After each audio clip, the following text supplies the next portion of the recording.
What is up, my friends? You are very welcome along to this Nottingham Forest preview here on Anfield Agenda. The Reds kick off at 3 p.m. on Saturday. Unfortunately, because of the silly blackout, it isn't a game that will be shown live on TV in the UK, but of course, we will be hosting a watch along of it on our Twitch channel from 2 p.m. So if you want to join us for that, don't forget you can find the link to our Twitch channel in the description of this video. Now, before I get stuck into it, before I go through my predicted 11 and ask you guys to let me know your thoughts, I just want to give a shout out to those Forest fans who are bringing a 30-foot banner that simply reads "Respect the 97, solidarity with survivors, no to tragedy" chanting, and I think that's something that we can all get behind. So well done to those Forest fans, and let's hope that we remember the game for nothing other than footballing reasons. Before I get stuck into my predicted 11 now, I just want to give a shout out to our sponsor Circl. Not only are they the football sweepstakes game where the winner is decided by events that happen live on the pitch and every moment counts, they have recently launched their new game, match 5 numbers and 5 fixtures to win £1 million in cash. So if you want to join us for that game or any future circles, scan the QR code in the top right hand corner of this video. If you're a UK resident and you're aged 18 plus, you can play along with us. It is a gambling product, so we urge you to gamble responsibly, and you will also find the link to Circl in the description of this video. So thank you to them for the continued support. So look, let's get stuck into the lineup and the predictions now. And it was very difficult to put together a starting 11 because we've got to be fair about these things, right? We all have our favourites. We all have players that we want to see. We want to see Lucho back. We want to see Thiago back. We want to see Darwin playing. But I also have to keep in mind what I think Jurgen Klopp will do. And based on the last performance, particularly in the second half against Leeds, I think it's fair to say some people deserve to keep their starting berth. So with that in mind, what have I gone with? Well, we'll start off with the score prediction like we always do. I've gone for a 3-0 home win. And I don't say that lightly, and I don't say it to be disrespectful of Nottingham Forest, but I just feel like we're hitting a patch now where we are confident again. We are doing things in a better way. We are pressing higher up the pitch. We're doing the things that we're used to seeing. So again, no disrespect to Steve Cooper and Nottingham Forest, but I do think if this clicks and we get it right, we could beat them by 2 or 3 goals. So hence my score prediction.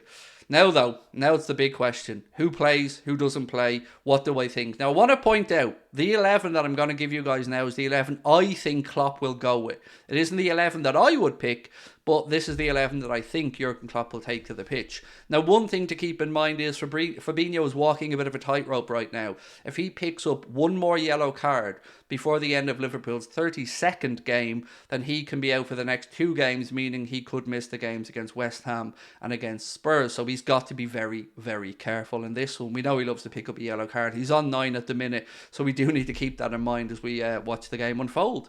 So let's start off as we always do, goalkeeper and centre-backs. No real surprises there. Alisson Becker in goal, Ibrahim Konate alongside Virgil van Dijk. No need to change a winning formula, no need to change, in my opinion, 2 centre-backs who are absolutely top-notch, and of course, the world's best goalkeeper behind them between the sticks. Now though, full-back positions. It's exactly as you expected. Trent will probably play in that hybrid role as an inverted fullback who covers in a dual pivot 6, and we probably end up going to a 3-2-2-3 formation, or I don't know, folks. At this, I just don't know. I don't even, there's just numbers at this point. So whatever happens, we hope to see Trent in that quarterback position. We hope that we can cover the right-hand side, and we hope that we were as comfortable as we were against Leeds. That's all that we can really wish at this point, right? We can get caught up in formations, what the pros and cons of each one are, but ultimately, this is what we've seen recently, so I imagine this is what Klopp will probably go with again. Of course, Robbo on the other side as well. Steady she goes. Nothing to change there. No notes, Jurgen. No notes. Moving into midfield, though, this is where I have shaken it up a little bit, and I may surprise some of you with my starting players. Curtis Jones has to play. Curtis Jones simply has to start after his recent performances. You cannot want a youngster to show their worth, to show that they're progressing, and then when they do it, bench them again. So for me, I'd put him in ahead of the captain in this one. I want Thiago on the pitch. I want to have his guile, creativity, and I want to have a bit more class out there, not just legs. So for me, yes, I do think that what we do pressing and the counter press of Curtis Jones was amazing against Leeds. Henderson can absolutely do that role, but I want to rest up Hendo a bit. So I've gone for Curtis Jones on the right hand side of midfield against his more favoured left hand side. I've put Thiago Alcantara on the left hand side and Fabinho in there, although if Jurgen does decide to go with Henderson or somebody else, I will understand it because of the tightrope Fabinho was walking, but I would still rather see Fabinho out there than Henderson at this moment in time. So for me, midfield trio of Fabinho on the 6, Thiago on the left, and Curtis Jones on the right. And you know what? I never thought I'd be sitting here pitching Curtis Jones to start a game from midfield this season because I never thought I'd have a reason to. But I like to consider myself a fair man, and I like to consider the shirt yours if you're playing well. So for me, Curtis Jones simply has to start. Now we move into the front three, and normally I'm talking about the midfield decisions being the ones that I find tricky to make. Well, it wasn't this week. This week it was the starting forwards because, well, we've seen some good performances, but we've also seen some good performances coming from the bench. So what have I gone with? Well, in the wide positions, surprisingly, I've found myself going back to Diogo Jota. His first half, or I should say his first half an hour against Leeds was awful, terrible. I think depending on the stats you read, he gave away the ball somewhere between 11 and 15 times. But after that, we seen the old Diogo Jota, the very intelligent, the very crafty, the very good at picking up goals, Diogo Jota. So I found it very hard to bench him for this game. And look, it's very tempting to put Lucho back in on the left side, but I still think he needs some more minutes from the bench before he'd be ready to start a game. So that's why I've gone for Diogo Jota on the left and Mohamed Salah on the right. Now to the centre. You're expecting me to go with Cody Gakpo, right? No, not for this one. I want Darwin to the centre where he's probably going to be when Lucho was back. So for me, it's got to be Darwin to the centre. Rest up Cody Gakpo because remember, we have a game coming up midweek against West Ham as well. So I'd like to see Henderson, Cody Gakpo come back in for that one.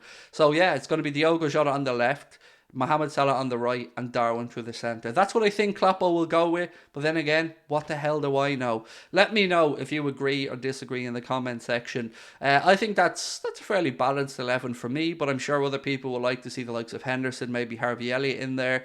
On Fabio Carvalho, actually. A lot of stuff this past week that maybe he will be going out on loan next season. So yeah, it's a weird one that, right? I still don't know what Jurgen Klopp's thought process was there after we signed Carvalho because he really hasn't been given much of an opportunity. So let me know if you agree or disagree. Let me know if you like this new inverted fullback role that we've seen from Trent Alexander-Arnold.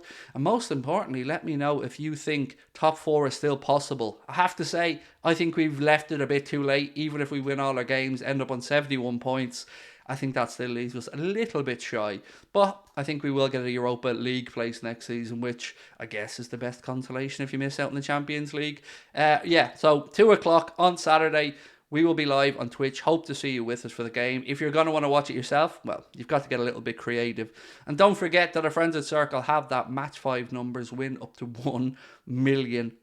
Looking forward to catching up with you guys at the weekend. Enjoy yourselves. Let me know your thoughts in the comment section. Take care. Bye-bye.